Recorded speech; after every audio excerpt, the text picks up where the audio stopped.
Film dimulai pada tahun 1920-an di mana ada seorang wanita cantik yang bernama Manim yang sedang pergi menuju ke suatu tempat.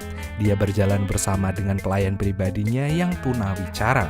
Tak lama kemudian calon suami Manim yang bernama Kim pun datang bersama dengan pelayan botaknya.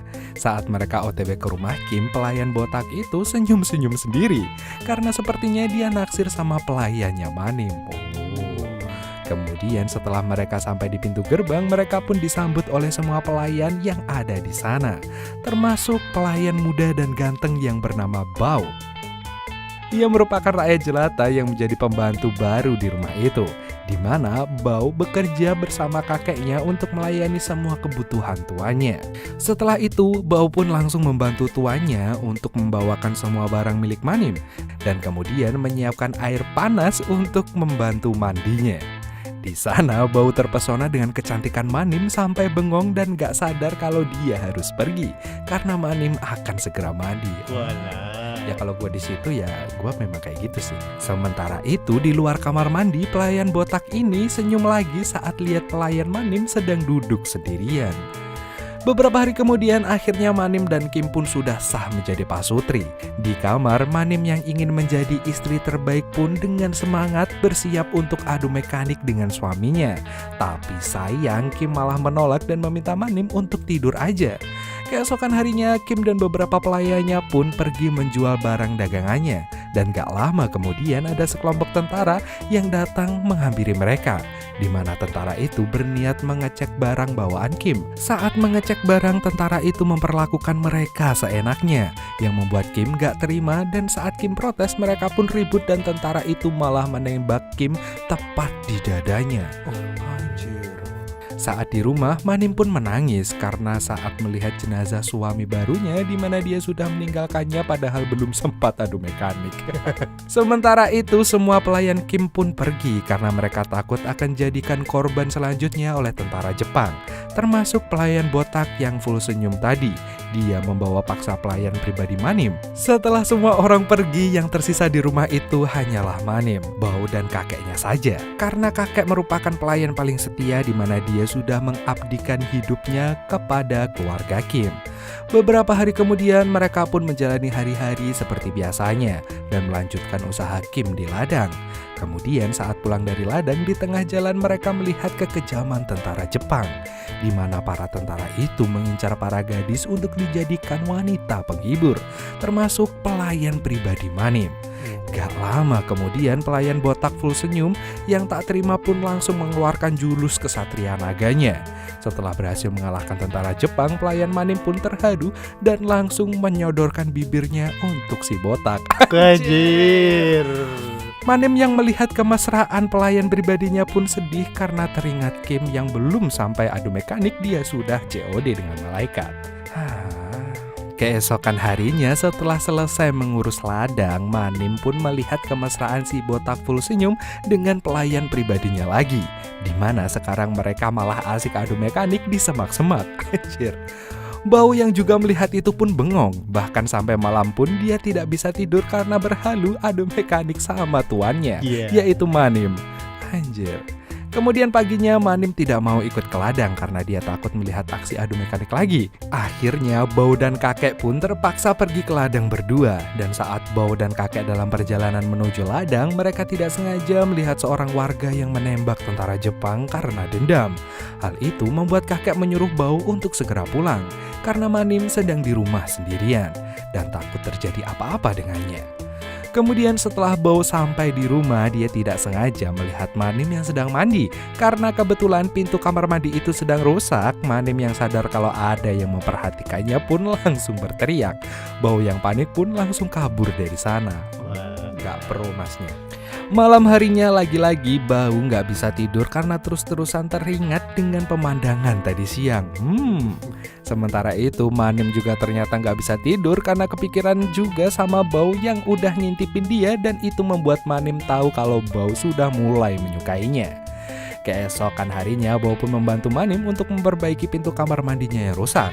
Dan setelah selesai, Manim yang senang pun langsung berterima kasih pada Bao. Dan sejak saat itu Manim pun mulai perhatian sama Bao. Anjir. Sampai suatu hari kakek pamit membeli kebutuhan rumah di kota dan gak pulang-pulang dalam beberapa hari. Hal itu membuat Manim dan Bao harus pergi ke ladang berdua. Di jalan menuju ladang, mereka pun melihat rombongan tentara Jepang yang sedang menculik para wanita.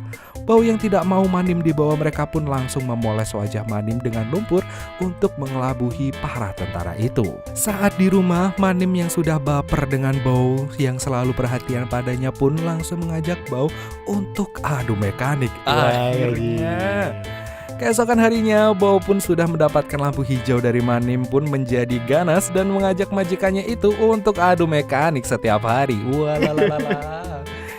Lama-kelamaan, Bao yang sudah menjadi nggak terkontrol pun membuat Manim kewalahan dan menolaknya untuk adu mekanik lagi. Beberapa hari kemudian, saat kakek pulang dari kota, ternyata sang kakek membawa seorang pria untuk dijodohkan dengan Manim.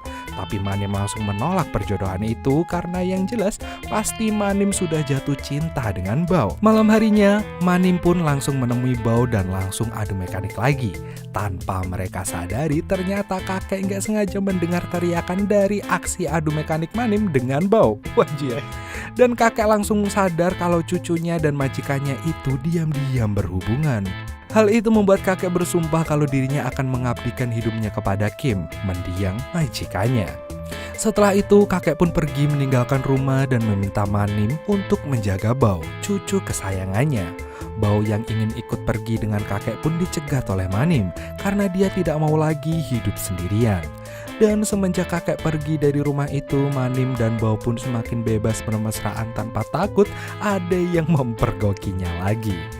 Dan mereka berdua pun menjalani hidup dengan sangat gembira dan filmnya pun tamat. Belum. Dan mereka pun menjalani hidup dengan sangat gembira intinya. Intinya gembira. Dan suatu hari saat Bao dan Manim sedang makan jagung bakar di rumah, tiba-tiba ada seseorang tentara Jepang yang menyelinap masuk ke dalam rumah, di mana tentara itu menodongkan pistolnya. Padahal dia terluka dan membutuhkan pertolongan. Manim yang merasa kasihan pun memutuskan untuk menolong tentara itu. Tapi Bao mencegahnya dan mengatakan kalau tentara itulah yang sudah menghabisi nyawa suaminya. Kemudian keesokan harinya, Manim dan Bao terlihat mengantarkan makanan untuk si tentara. Sementara si tentara itu malah mulai terpesona dengan kebaikan dan kecantikan Manim. Bao yang melihat itu pun jadi cemburu dan dia menjadi tidak suka dengan keberadaan si tentara itu di rumahnya. Mulai masuk konfliknya. Dia mulai masuk. Kemudian di tempat lain ada 3 tentara Korea yang sedang mencari keberadaan tentara Jepang. Gak lama kemudian mereka menemukan topi tentara Jepang dan mengetahui kalau ada tentara yang bersembunyi di rumah Manim. Bao yang melihat para tentara Jepang itu menuju ke rumah pun langsung memberitahu Manim untuk mengajak tentara Jepang itu bersembunyi. Bao juga takut kalau Manim akan dituduh sebagai pengkhianat. Setelah para tentara itu pergi, Manim dan tentara Jepang itu pun keluar dari persembunyiannya. Tentara Jepang yang merasa selalu dibantu pun semakin jatuh hati dengan Manim. Sementara itu, Bao yang melihat kedekatan Manim dengan tentara Jepang menjadi marah dan berdebat dengan Manim. Bao yang sudah tidak tahan untuk cemburu lagi pun mengancam akan memberitahukan tentara Korea kalau ada tentara Jepang yang telah bersembunyi di rumah mereka. Kemudian saat Bao pergi untuk mengadu, tentara Jepang itu merasa kecewa dan dengan paksa mengajak Manim untuk adu mekanik. Anjir, salah mas.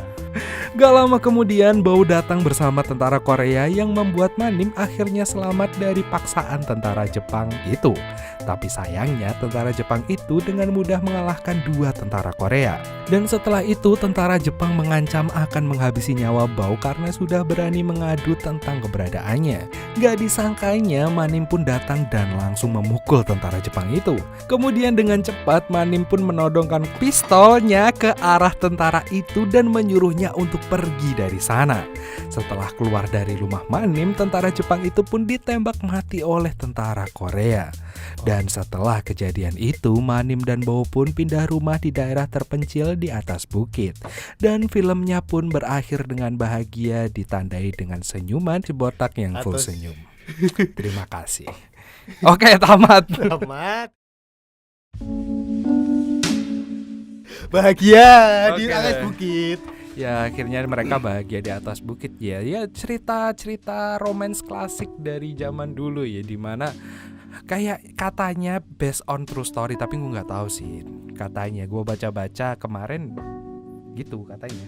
Ya apa? Baca true story dia kayaknya. Oh dia true story madam Iya. ini ya. Kemarin gue baca di ini bungkus sampo.